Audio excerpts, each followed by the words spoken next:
ఈ పెళ్లి నీకు ఇష్టం లేదా? అమ్మా నేను చెప్పేది. రత్న, నీకు అసలు బుద్ధుందా? కోడల మీద అది గుళ్ళో చేయి చేసుకుంటావా? మీరు ఆపండి. అత్త కోడల మధ్య చిచ్చు పెట్టింది చాలు. అమ్మా అది కాదమ్మా.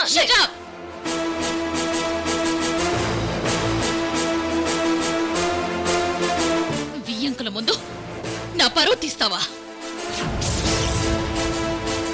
ఆ రోజు పెళ్లి ఇష్టమని చెప్పి ఇప్పుడు మీ మావయ్య వద్దన్నారని పెళ్లికి నో అని చెప్తావా? రత్న, తను తన ఇష్టం చెప్పింది, అందులో నీకేంటి అభ్యంతరం? ఇలా మాట మార్చడం నాకు ఇష్టం లేదు. ఇప్పుడు వియ్యంకుల ముందు నేను తలదించుకోవాలా?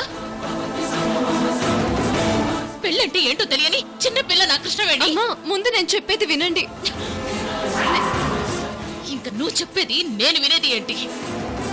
రత్న ఆగు. అమ్మా ఈ పెళ్లికి నేను ఎందుకు ఒప్పుకున్నానంటే వంశీ గారు చనిపోలేదు, బ్రతికి ఉన్నారు.